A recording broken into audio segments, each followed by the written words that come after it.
Pagi, Pak. Pagi, silakan absen dulu ya. Udah kelihatan? Ya, udah, Pak.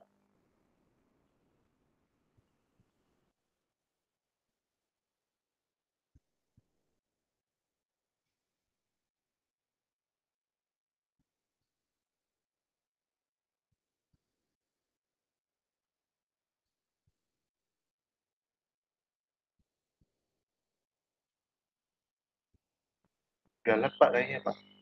Oh, lah, sebentar saya. Oke, coba lagi ya, ntar. Yuk, silakan.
Oke, sudah 8.32.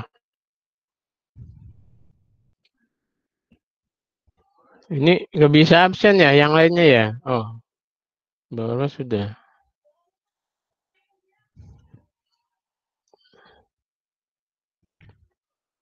Bisa kita mulai ya? Oh, 3 orang lagi.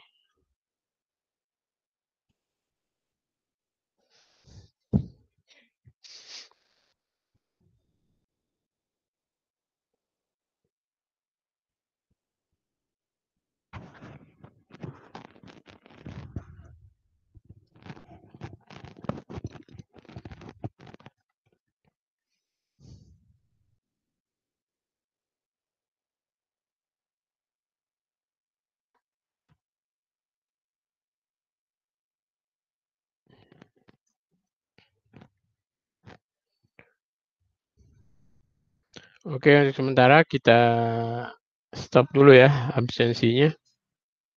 Baik, Assalamualaikum warahmatullahi wabarakatuh. Cek, sound bisa kedengaran? Halo? Oke, baik. Oke, pagi hari ini saya ingin membahas, sudah kelihatan ya? Sudah kelihatan?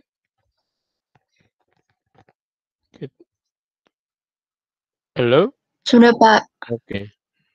Jadi pagi ini setelah kita kemarin melihat beberapa aplikasi dari teori dasar yang kita bahas ya tentang akustik ya. Kemudian yang berikutnya adalah sensor akustik dan aktuator ya. Bahwa kalau kita Memang yang, ya teori penting, cuman, ketika kita ingin, mengukur besaran akustik, tentunya kita perlu, pengetahuan tentang sensor akustik ya, baik terkait dengan mikrofon, kemudian loudspeaker, kemudian, bagaimana prinsip kerja mereka gitu ya. Itu sesuatu yang, kalau kita ingin, ya ingin mengetahui tentang besaran-besaran akustik, perlu diketahui ya, gitu. Ya walaupun sekarang, apa namanya, kita tidak mungkin, ya membuat bisa, tapi mungkin, mengetahui prinsip kerja dan kemudian batasan-batasan dari, sensor yang ada itu juga sesuatu hal yang, harus menjadi, pengetahuan seorang, ekspertis dari, seorang akustikawan ya, begitu. Baik, nah, eee, ini, tentang pengetahuan dasarnya gitu, nanti, contoh dulu, saya juga pernah, punya mahasiswa ya, skripsi dengan saya, dia menyelidiki prinsip kerja mikrofon dinamik begitu. Jadi bagaimana, prinsip kerja mikrofon, kemudian ada lagi yang, ini apa, skripsinya tentang bagaimana membuat loudspeaker ya dari, bahan, ya bahan dari ini, bahan apa tuh namanya, kalau yang ringan itu, semacam, kertas atau, apa, styrofoam gitu ya, yang itu disusun pada, apa namanya, dengan ada magnet, kemudian nanti, ada diberi, apa, pegas gitu, ternyata dia juga bisa, sebagai loudspeaker ya gitu. Itu, jadi kalau kita sudah punya, sudah tahu prinsip kerja dari, mikrofon atau loudspeaker, sebetulnya yang standar-standar itu bisa kita, apa, ganti dengan yang ya banyak hal yang lebih sederhana yang bisa kita buat ya, begitu.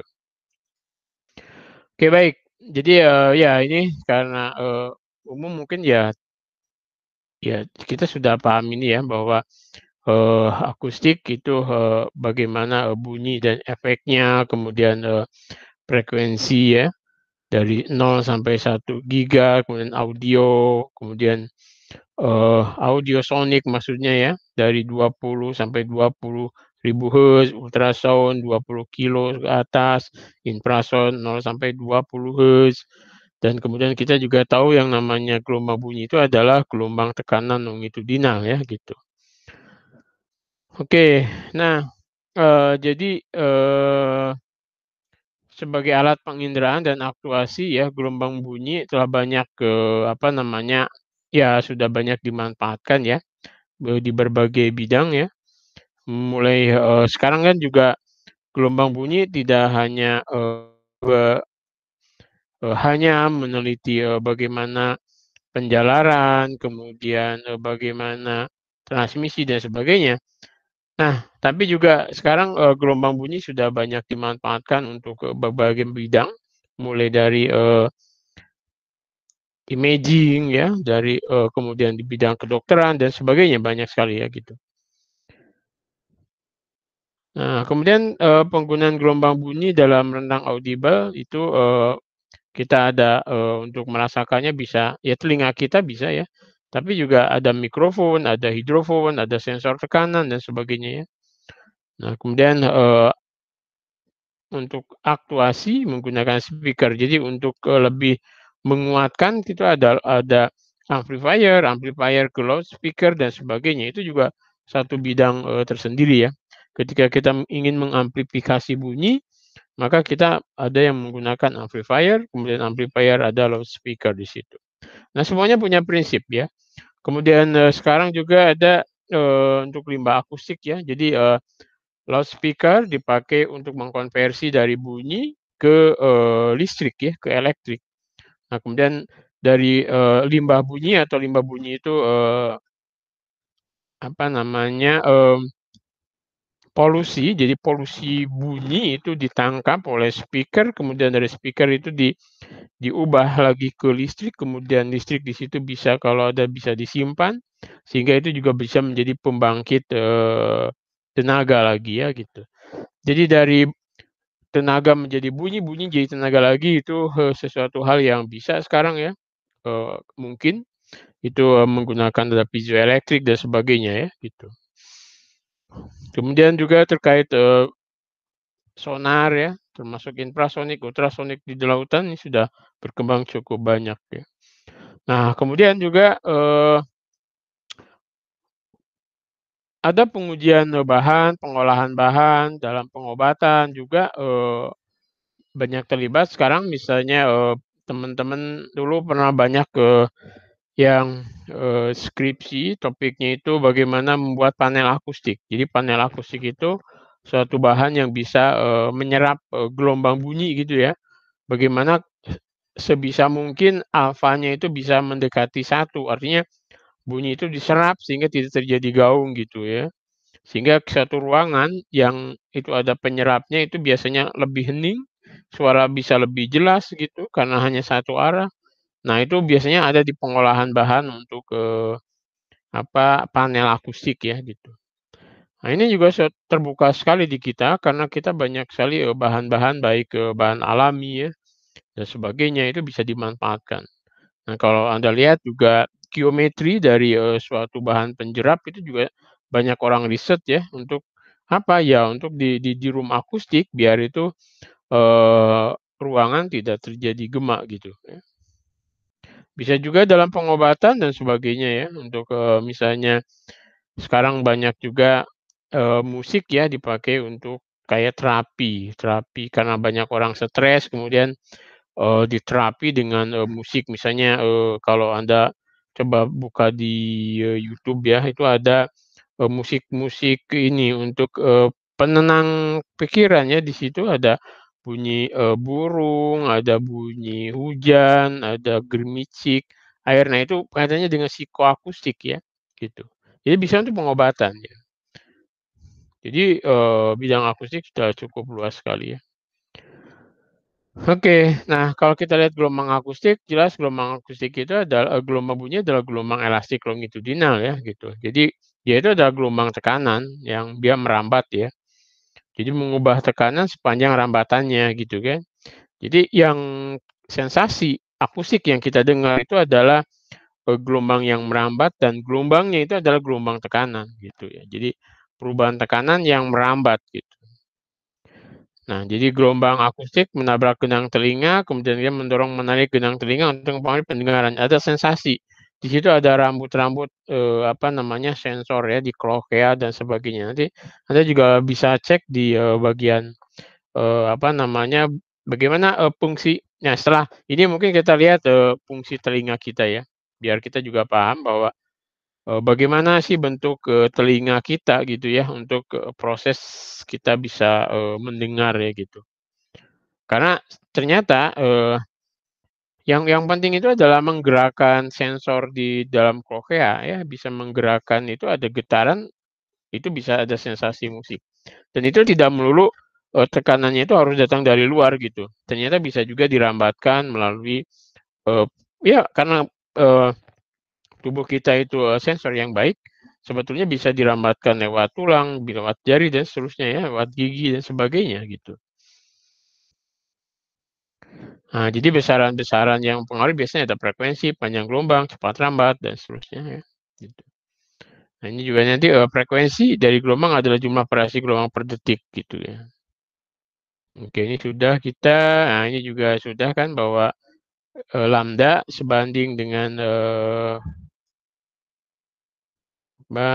ini ya, cepat rambat per frekuensi. Jadi, iya, meter satuannya frekuensi itu adalah, per sekon ya, kemudian ini adalah meter per sekon ya, jadi meter satuannya.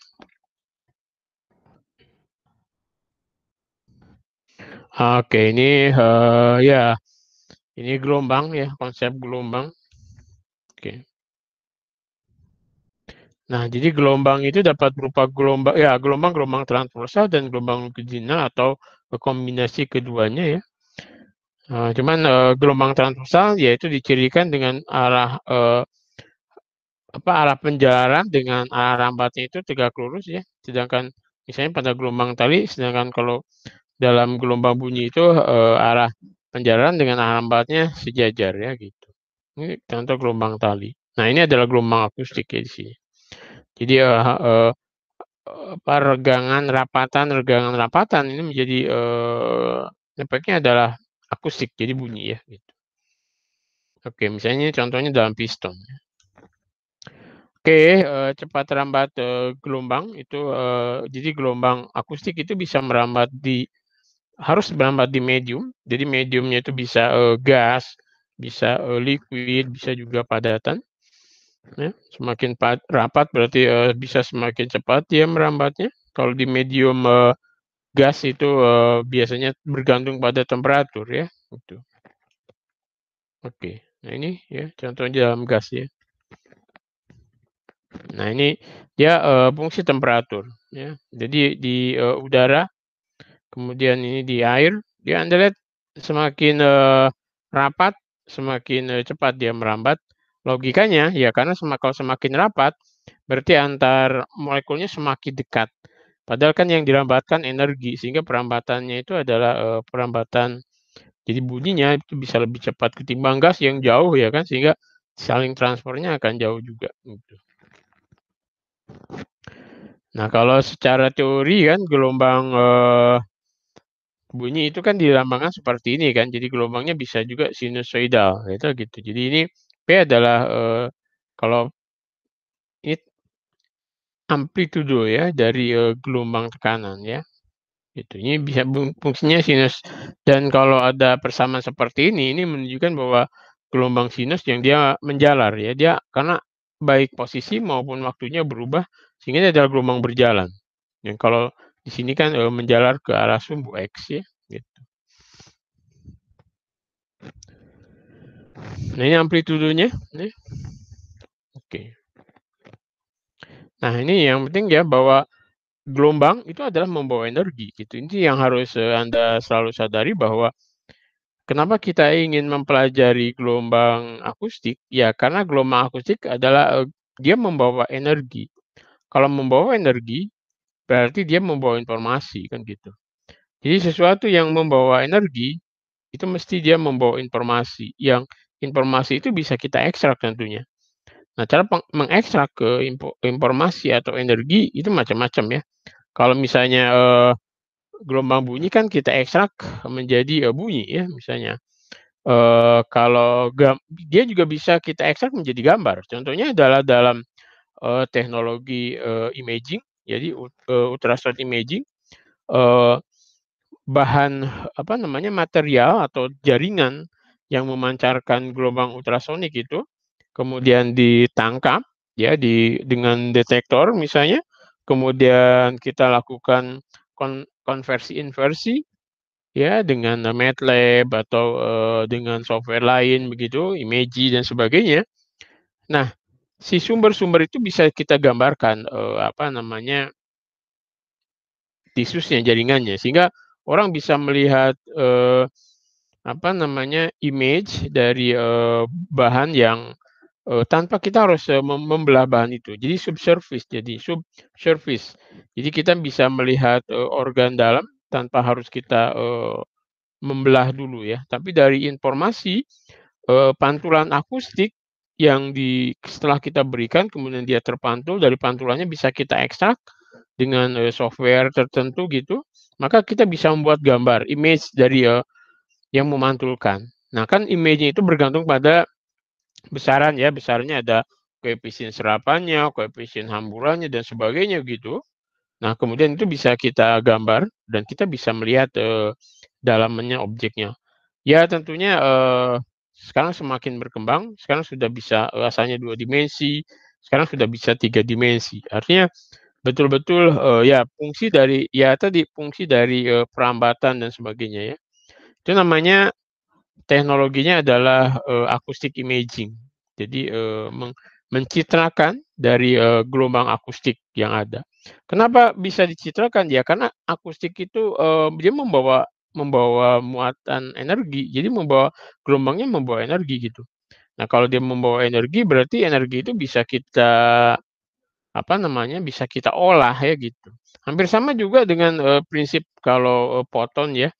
Foton, prinsip sinar X misalnya, kalau Anda pernah main ke, ke bandara gitu, lewat bandara maka Anda akan di-scan kan lewat sinar X, kemudian nanti, barang-barang yang mungkin Anda taruh di koper yang itu tertutup kalau secara mata kasat nggak bisa lihat. Tapi dengan X-ray, kemudian nanti, dilihat, image-nya di seberangnya, kita bisa tahu di situ ada yang bawa gunting, oh ada yang bawa pisau, nggak boleh kan, kemudian suruh dibuka gitu. Tanpa harus kita membuka dulu kan, kopernya gitu. Nah, kenapa seperti itu? Karena ada gelombang elektromagnetik yang dijalarkan kemudian dia berinteraksi dengan objek-objek itu kan gitu. Ya sama juga dengan energi gitu. Nah, sekarang karena kalau industri atau padatan atau benda-benda mati bolehlah pakai sinar X. Tapi bagaimana kalau bendanya benda hidup gitu? Kalau dengan sinar X, itu kan bisa mengionisasi jaringan sekitar, itu bahaya gitu. Nah, makanya digunakanlah, prinsip akustik, baik yang ultrasound maupun yang sonik kan gitu. Nah, di luar negeri banyak menggunakan ultrasound, karena memang ultrasound itu jauh lebih bisa deep, lebih dalam, kemudian juga, citra yang penting nanti sensornya, sensor dari, ultrasound itu juga, bekerja tentunya di daerah lebih dari 20.000 hertz ya gitu. Nah itu menggunakan, detektor ultrasonik. Nah ternyata, dari soniknya pun, kita bisa bekerja juga, artinya beberapa objek yang kalau, dikenakan gelombang elektromagnetik yang itu, termodulasi, ternyata dia juga bisa memancarkan, membangkitkan gelombang akustiknya. Nah, dari pembangkitan gelombang akustik yang itu bergantung pada koefisien serapan bahan-bahan itu, nah kita bisa membedakan bahan-bahan itu dari intensitas yang dipancarkannya tentunya. Sehingga kita bisa menggambarkan, objek yang mau kita lihatnya seperti itu, ya. Jadi ini yang harus Anda sadari bahwa gelombang itu membawa energi gitu. Nah, karena dia membawa energi itu, sehingga bisa kita interaksikan dengan objek-objek. Nah, bagaimana interaksinya ya? Macam-macam kan. Dia bisa diserap, bisa dipantulkan, bisa dihamburkan, kemudian dari hamburan itu mungkin bisa Anda gunakan, teknik, ada, banyak, macam cara ya yang dipakai orang untuk menganalisa, hamburan, pantulan, transmisi dan sebagainya gitu. Oh ada Raman scattering dan sebagainya. Nah oke, ini kan definisi gelombang ya, dikatakan gelombang berjalan jika membawa energi dari satu titik ke titik lain. Nah, gelombang itu dapat merambat dalam medium tanpa batas ya, dengan atau tanpa redaman. Jadi ketika dia menjalar itu, bisa ada redaman, jadi, mengubah energinya menjadi panas ya, atau, menjadi apa saja, atau, ya tadi, tapi tergantung dari, sifat medium ya, tergantung, impedansi dari medium. Nah, jadi redaman, gelombang tergantung pada mediumnya. Nah, atenuasi mengurangi amplitude gelombang. Jadi kalau ada, teredam kemudian amplitudenya teratenuasi ya dia akan, berkurang ya. Misalnya tadi karena, adanya serapan cukup besar di satu, medium, maka, amplitudenya akan, mengecil bahkan bisa hilang ya toh, kemudian dia terserap dan serapan itu dibawa menjadi panas kan gitu. Oke, redaman bisa bisa sebagai, eksponensial. Oke, nah, ini konstanta pelemahan untuk setiap bahan. Jadi, konstanta dari setiap bahan itu kan berbeda-beda ya, tergantung dari sifat bahannya. Nah, jadi atenuasi menyebabkan hilangnya energi gelombang yang merambat ya, gitu. Nah, misalnya ketika gelombang merambat bertemu diskontinuitas ya misalnya ya ini biasanya kalau kita sudah masuk ke kasus, bagaimana, gelombang akustik masuk dalam suatu medium, kemudian yang satu sebagian dipantulkan, sebagian biaskan ya, seperti itu. Nah, ini biasanya di batas, barir itu akan berlaku, hukum kekekalannya, baik kekekalan, eee, tekanan ya gitu, kekekalan, kecepatannya dan sebagainya, ya gitu. Nah kan jadi refleksi dan transmisi terjadi pada setiap diskontinuitas. Ya gelombang yang dipantulkan dan ditransmisikan ini dapat merawat ke arah, selain gelombang aslinya gitu kan. Nah oke jadi, kalau kita menggunakan prinsip reakustik atau akustik, sinar gitu, sinar akustik, maka, pembahasan, misalnya cahaya, apa gelombang bunyi datang, gelombang bunyi pantul, gelombang bunyi transmisi itu, mengikuti aturan, Snellius ya bahwa N1 sin theta 1 sama dengan N2 sin theta 2 ya. Atau kalau di sini, ya kita bisa ini, I itu datang kemudian ini dipantulkan, yang sebelah ini ada biaskan ya gitu. Oke. Nah, gelombang pantul direfleksikan pada sudut yang sama dengan gelombang datangnya. Ini kan prinsip Snellius sebetulnya. Ya kita menganggapnya dia sinar, padahal ini adalah, akustik ya gitu. Yang gelombang yang transmisi merambat dalam material pada sudut theta ini sama dengan ini, jadi sin T adalah cepat rambat gelombangnya ya, begitu. T1 di mana gelombang berasal biasanya.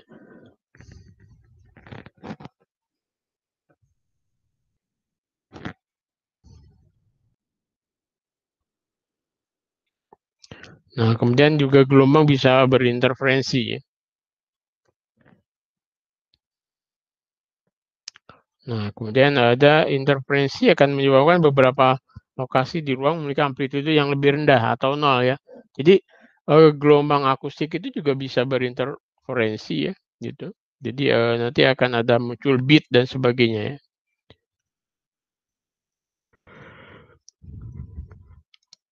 Nah, gelombang itu juga ketika dia merambat dalam suatu chamber gitu, misalnya atau suatu wadah misalnya dia silinder nih ya, kedua satu ujungnya terbuka, satu ujungnya tertutup. Nah, maka dia ketika masuk ke ruangan tersebut gitu, maka dia bisa ada, berinterferensi, ada yang gelombang datang, gelombang pantul, kemudian mereka berinteraksi kan, namanya berinterferensi. Nah, dalam interferensi itu bisa ada, kalau interferensinya destruktif jadi nol ya, kalau konstruktif jadi maksimum gitu. Nah, seperti inilah. Jadi ketika min lambda seperti itu ya, standing wave ya. Nah, ini dia standing wave. Jadi, ya ini, setengah panjang gelombang ya. Jadi, dia setengah panjang gelombang sehingga nanti, L sama dengan setengah panjang gelombang atau L-nya 2, lambdanya jadi 2L. Kalau ini satu panjang gelombang, jadi lambda sama dengan L. Kalau ini 1, 2, 3, jadi 3/2L. Ya. 3/2 lambda maksudnya. Kemudian yang ini adalah, kalau Anda lihat di situ, 1, 2, 3, 4. Jadi 4/2 ya. 4/2 lambda sama dengan L. Nah, 4/2 itu adalah,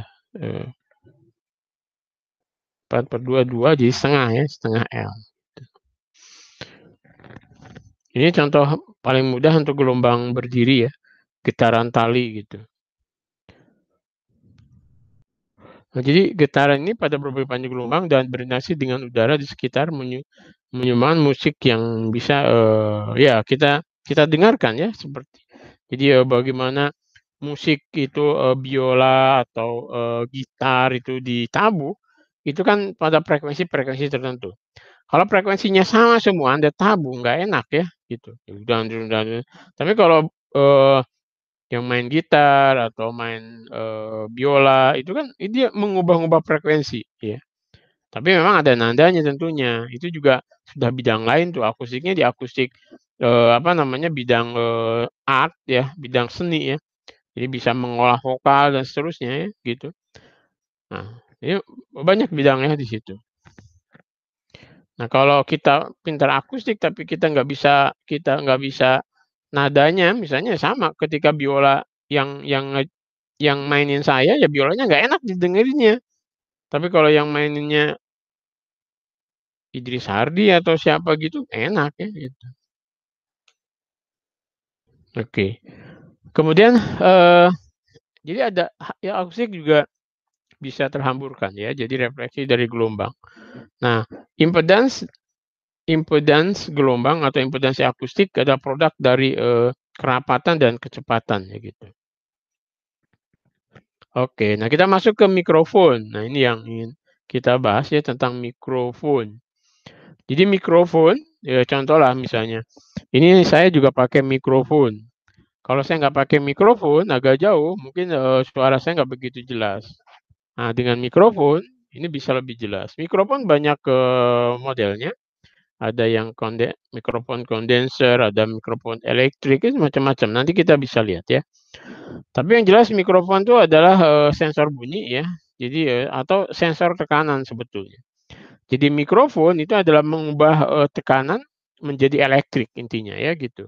Nah, yang diubah itu bisa jadi, diafragma sehingga akan mengubah, kapasitas karena di situ ada, ada 2 plat gitu ya seperti kapasitor, plat yang atas itu, bisa, berubah posisinya tergantung tekanan. Maka kalau ada perubahan, dari, luasan jarak ke platnya, maka terjadi perubahan kapasitas.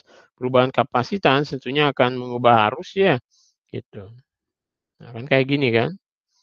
Jadi ini misalnya ini D, Anda mungkin masih ingat nggak C, kapasitas itu adalah, NOD/A atau kebalik. Ya pokoknya ini dia dia fungsi dari, luasan dan juga jarak ya gitu. NO/A/D ya atau nanti kita cek ya. Jadi dia tentukan oleh jarak dan luas. Kalau jaraknya misalnya berubah, kapasitasnya berubah. Kalau kapasitasnya berubah, Anda ingat kapasitas itu Q per V gitu. Jadi bisa jadi, eee, kalau V-nya konstan, Q-nya berubah, Q-nya itu kaitannya dengan arus kan gitu. Jadi arus, nah adanya arus sehingga, seperti itu ya. Nah, kemudian speaker itu adalah, aktuator bunyi. Jadi mikrofon itu sensor bunyinya, jadi yang, gitu. Kemudian kalau speaker, itu definisi speaker itu biasanya, penguat bunyi. Tapi kadang-kadang, kedua fungsi ini bisa bisa berubah ya. Kita bisa juga memanfaatkan mikrofon sebagai aktuator atau speaker sebagai mikrofon. Nah, misalnya mikrofon dan speaker pertama atau earphone dirancang dipatenkan untuk oke. Jadi ini yang, sudah banyak paten ya yang oke ini tahun 1876 orang udah mempatenkan mikrofon. Namanya Alexander, kita masih zaman Majapahit kali ini. Oke ini kan ya, mikrofon bel. Jadi ini ada zaman dulu ya, ini ada, larutan dan sebagainya, ini ada membran ya. Ini zaman-zaman dulu. Sekarang udah nggak kayak gini kayaknya. Nah, ini kan contoh mikrofon karbon. Ya, yang jelas di sini kalau Anda lihat dan dia, mikrofon bekerja itu menggunakan prinsip induktansi. Jadi induksi GGL induksi, Anda masih ingat tuh. Jadi kalau, prinsip, Lenz ya kan, jadi kalau ada, induktor, kemudian di situ ada, perubahan flux magnet ya, ada flux, nanti ada flux gitu. Jadi ada biasanya ini kan ada, kawat, kemudian di sini ada batang magnet gitu. Nah, mana kalau kawatnya itu berubah, itu akan ada flux, perubahan flux Nah, fluxnya berubah itu menyebabkan bisa jadi ada perubahan arus. Nah, kan kalau perubahan arus itu sudah jadi akan informasinya kan menjadi bunyi ya, seperti itu. Nah kan, sama ini ada diafragma, ada aluminium foil ini beban yang bisa ini magnet apa namanya? Magnet permanennya ya. Nah, pada dasarnya sama dengan pengeras suara ya. Loudspeaker kecil apapun dapat ditulis sebagai mikrofon dinamis. Jadi mikrofon dinamis sama seperti mikrofon besi yang bergerak ke ya dia ditentukan oleh ukuran dan sebagainya ya. Gitu. Ini ada kapasitornya. Ini dia. Salah saya tadi kebalik. Jadi C itu adalah epsilon A per D ya gitu. Sehingga kalau Anda lihat kalau D-nya berubah pada hubungan C adalah Q per V, V itu Q D per A. Sehingga beda potensial itu akan berubah kalau D-nya berubah kan jarak antar nah beda potensial itu bisa menimbulkan arus ya seperti itu. Ada juga mikrofon elektrik ya. Jadi larutan mikrofon elektrik. Nah ini elektrik itu bahan medan listrik permanen seperti magnet permanen gitu. Nah dia seperti ini ya. Jadi namanya elektrik mikrofon. Anda bisa cek di nah ini contoh-contoh apa namanya persamaannya. Jadi pergerakan ini DS itu jarak kalau Anda lihat. Perubahan jarak ini menyebabkan adanya perubahan tegangan ya gitu. Nah, ini karena perubahan jarak itu karena perubahan akustik delta V ya di situ. Nah, kan? Jadi karena ada perubahan tekanan menyebabkan perubahan potensial ya. Perubahan potensial itu yang kita namakan sekarang bunyi ya gitu. Jadi mikrofon elektrik sangat familiar dan sudah banyak ya. Nah, nanti dia juga ditentukan oleh ya berapa miliwatt per bar dan seterusnya. Jadi kepekaan dari kalau Anda beli mikrofon atau apa itu ada speknya. Nah, ini gambar dari mikrofon elektrik ya. Anda mungkin pernah lihat ini. Nah, kalau belum lihat coba dibongkar HP-nya itu akan ada mikrofon. Tapi harus dekat reparasi. Kalau Anda nggak bisa masang lagi ya harus direparasikan. Ya.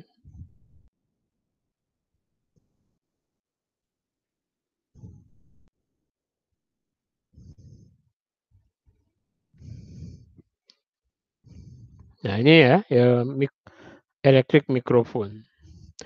Nah yang lain adalah piezoelektrik ya. Piezoelektrik itu juga dia bahan dari kristal. Dia kalau dapat tekanan mekanik dia akan mengubah sifat listrik ya gitu.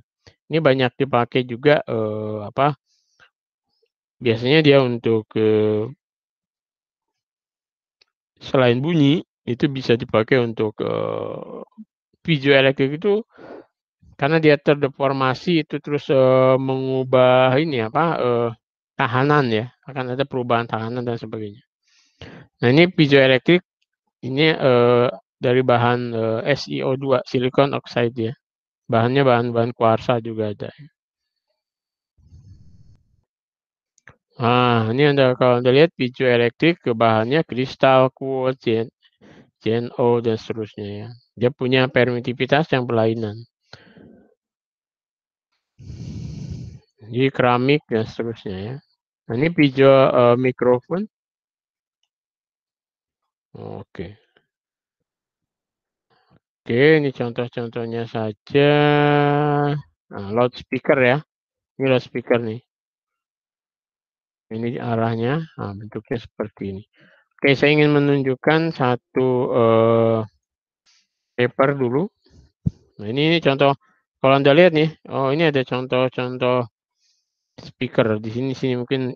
Oke, mungkin gambar-gambar ini harus Anda tahu juga nih.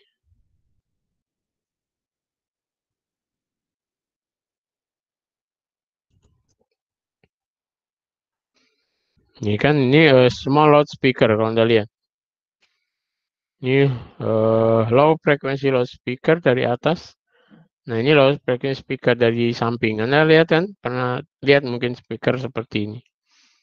Nah, ini ada ini coil, kemudian ini magnet, kemudian ini biasanya diafragmanya ya, yang bisa bergetar. Nah, ini moving coil earphone ya, earphone. Nah, ini earphone ya, yang biasa untuk orang tuli itu kalau bantuan pendengaran ya. Nah, ya. Ini ada ultrasound sensor ya, ultrasound sensor ya, kalau di pasaran ada dua seperti ini ya. Yang satu emitter, yang satu receiver, ya kan? 40.000 Hz ya. Nah, ini kan. Jadi ya ada transmitter dan receiver dari ultrasound. Kalau Anda suka dengan bermain-main dengan Arduino, Anda bisa dapat ini kalau beli satu paket ya. Ultrasonic itu sangat penting sekali ya kalau Anda pakai ini ultrasonic sensornya, sensor ultrasonic. Nah, kita juga ada berencana nih membeli sensor ultrasonic ya untuk teman-teman nih.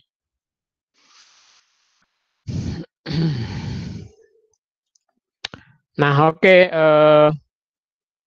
ini contoh skripsi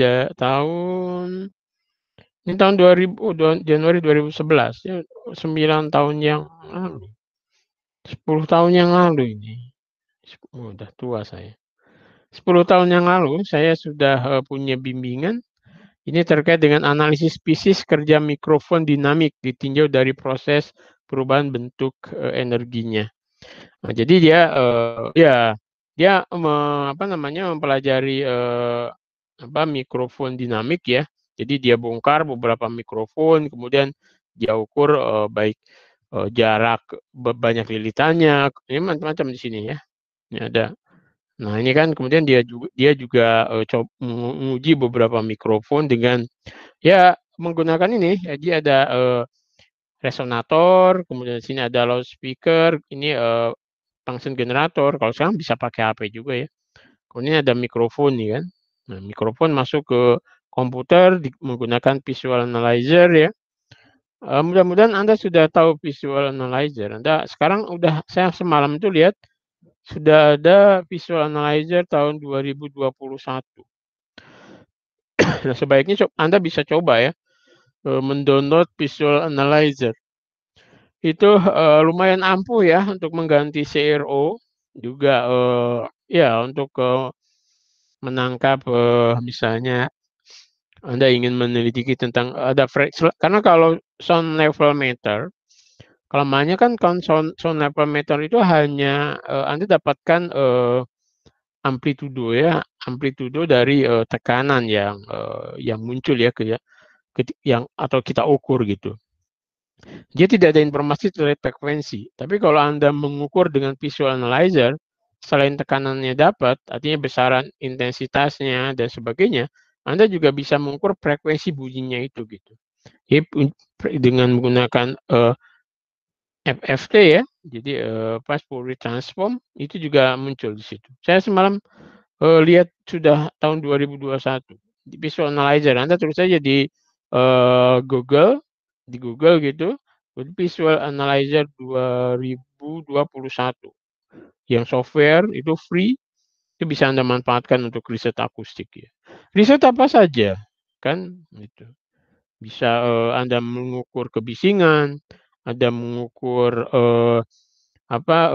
frekuensi diri suatu objek, Anda bisa mengukur psikoakustik dan sebagainya ya gitu. Itu bisa Anda manfaatkan dengan visual analyzer yang gratis ya gitu. Nah, jadi seperti ini. Jadi bentuknya mendatar, ini bentuk lengkung ya dari diafragma. Jadi intinya di sini. Jadi ini diafragma, kemudian ini ada casingnya ya terbungkus ini, dan ini fleksibel. Kemudian di sini ada kumparan besi ya, kumparan besi, kemudian di sini ada magnet. Kemudian ini ada lilitan, ya lilitan atau kumparan yang itu terpasang ke diafragma. Dia nempel ke diafragma. Sehingga ketika diafragmanya itu bergetar, ini akan menyebabkan perubahan flux magnetik, ya kan? Karena ada perubahan flux magnet, kalau di sini Anda lihat, perubahan flux jadi flux magnet yang fungsi waktu itu menyebabkan GGL, menyebabkan gaya gerak listrik. Jadi bisa muncul elektrik gitu, ya, seperti itu. Nah, kan ketika ada sumber bunyi, maka ini akan menyebabkan GGL. Dan orang udah riset juga bagaimana bentuk kumparan yang maksimum, bagaimana jumlah kumparannya dan sebagainya. Tinggal Anda baca semuanya ya, gitu. Nah, ini contoh yang dilakukan ini waktu itu dia perubahan D terhadap kecepatannya gitu. Ini macam-macam dia ukur ya. Ya ringan biasanya, ini bentuknya ringan, kenapa? Karena biar menghindari efek gravitasi ya. Jadi udah ngukur nih. Jadi massa diafragmanya 13 mg, massa kumparannya 70 mg. Gaya grafiknya kan bisa dihitung nih, kecil ya, gitu. Nah, ini contoh diafragma mikrofon dinamik seperti ini, kemudian ini bentuk kumparannya. Jadi dia bongkarin ya, walaupun kemudian nggak dipasang lagi. Nah, frekuensi mikrofon dinamiknya kemudian bisa diukur. Nah, ini adalah hasil pengukuran untuk berbagai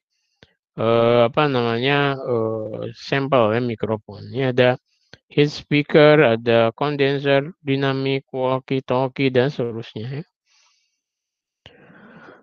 Oke, mungkin untuk hari ini cukup begitu. Sekarang silahkan ya Anda, bagian Anda. Siapa yang bertugas untuk presentasi hari ini? Saya, Pak. Oke, silakan. Saya sharing ya.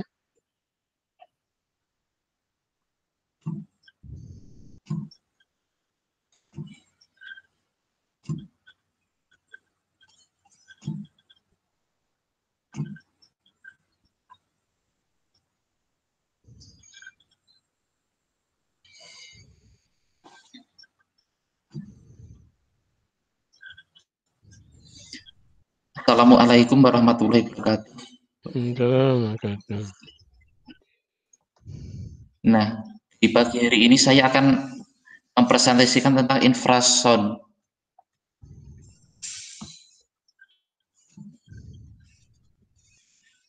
Infrasonik adalah suara dengan frekuensi terlalu rendah untuk dapat didengar oleh telinga manusia. Infrasonik berada dalam rentang 17 Hz sampai 0,001 Hz. Rentang frekuensi ini adalah sama dengan yang digunakan oleh seismometer untuk mendeteksi gempa bumi. Gelombang infrasonik bercirikan dapat menjangkau jarak yang jauh, dapat melewati halangan tanpa kehilangan kekuatannya atau relatif kecil. Gelombang infrasonik pertama kali yang diamati kemungkinan adalah ketika Gunung Krakatau meletus, menghasilkan gelombang atau getaran yang mengelilingi bumi sedikitnya 7 kali dan tercatat sebagai stasiun di seluruh dunia. Contoh hewan yang dapat mendengar bunyi infrasonik: ikan paus, burung merpati, ya aligator, Amerika, gajah, jangkrik, dan anjing. Salah satu perintis penelitian infrasonik adalah ilmuwan Prancis Vladimir Gavreau, lahir di Rusia dengan nama Vladimir Vronsky.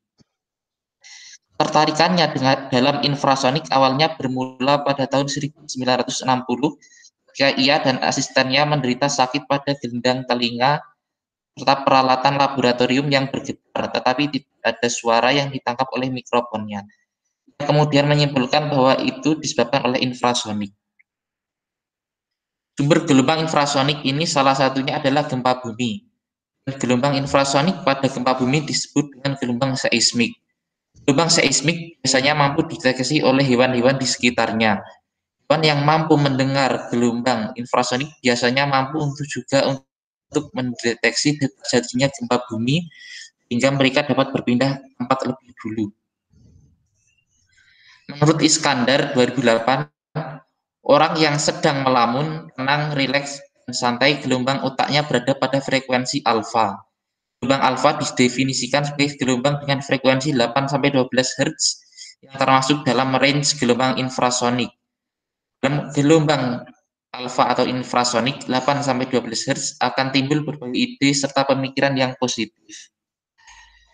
Hal ini penting untuk mengatasi masalah dan merangsang otak untuk menciptakan ide-ide yang lebih kaya. Kondisi otak alfa 8-12 Hz juga merupakan pintu masuk atau akses ke dalam pikiran bawah sadar. Kondisi inilah yang efektif untuk memasukkan informasi atau sadar atau saran ke dalam pikiran bawah sadar. Banyak peneliti yang telah meneliti tentang gelombang alfa atau infrasonik, diantaranya adalah Feriansyah 2011 menyimpulkan bahwa prestasi belajar matematika siswa yang dalam pembelajaran disertai dengan penciptaan kondisi alfa lebih baik daripada yang tidak disertai penciptaan kondisi alfa. Menurut Suldo DKK 2002, frekuensi gelombang alfa atau infrasonik 8-12 Hz bisa mempercepat anak bisa membaca sebelum waktunya, membuat otak menjadi cerdas. Menurut DKK 2001, frekuensi gelombang alfa atau infrasonik 8-12 Hz dapat menghilangkan versi klinis pada pasien.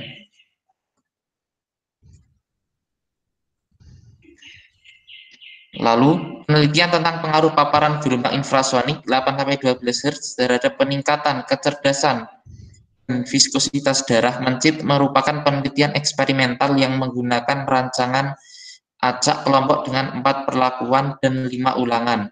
Perlakuan yang digunakan adalah kontrol, pembacaan ayat Al-Quran, pemutaran murotal Al-Quran, dan pemutaran musik terapi gelombang alfa.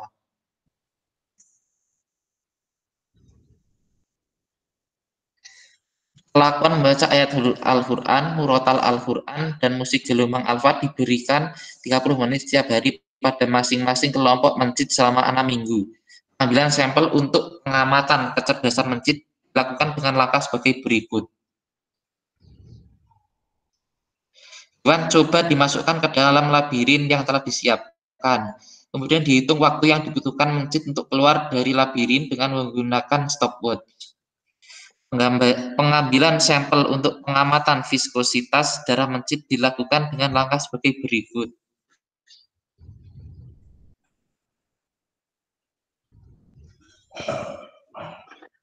Pengambilan sampel untuk pengamatan viskositas darah mencit dilakukan dengan langkah sebagai berikut. Hewan coba dianestesi secara inhalasi dengan menggunakan kloroform, lalu dibedah secara vertikal dari daerah abdomen posterior menuju anterior dengan membuka daerah rongga perut dan rongga dada. Kemudian diambil darah mencit dengan menggunakan spuit pada daerah jantung, ditunggu sampai darah pada spuit terpisah antara serum dan sel darah merah. Kesimpulan, gelombang infrasonik 8-12 Hz dapat meningkatkan kecerdasan mencit.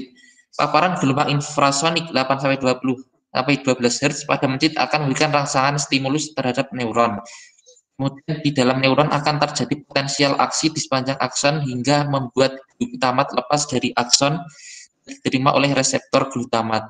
Di dalam reseptor glutamat akan mengaktifasi NMDA hingga menghasilkan efek seluler. Ini muncul signaling dalam learning dan memori sehingga kecerdasan mencit menjadi meningkat. Yang kedua, gelombang infrasonik 8-12 Hz dapat berpengaruh terhadap viskositas darah matrokit mencit.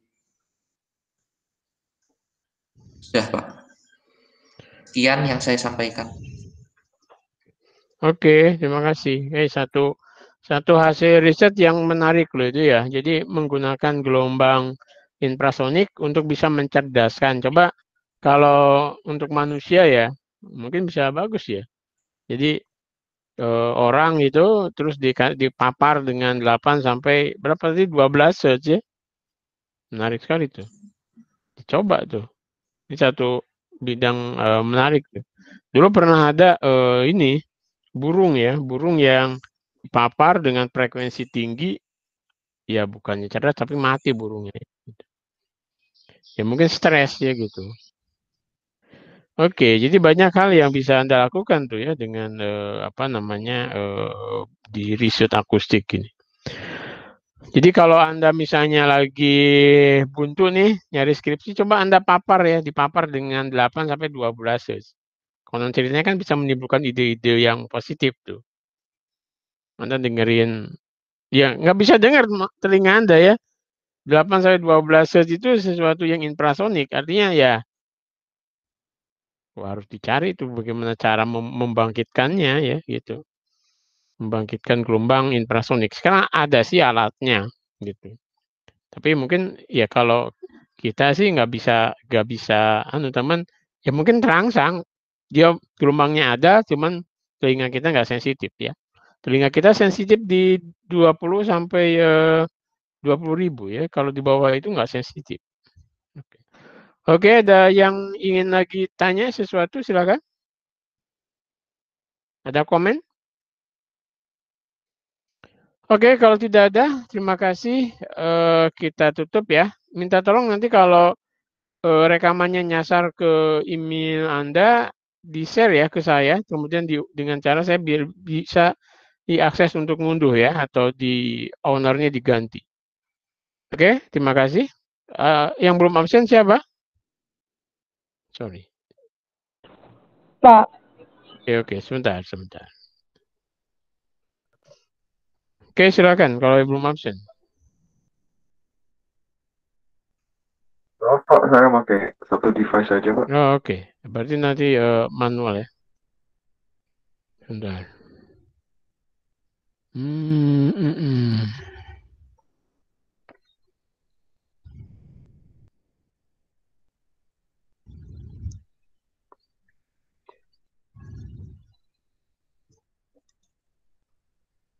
Oke, Keisha ada? Yusril? Randy? Halo. Hadir, Pak. Randy hadir. Ina? Hadir, Pak. Oke, kemudian Yusril? Keisha? Nggak ada ya?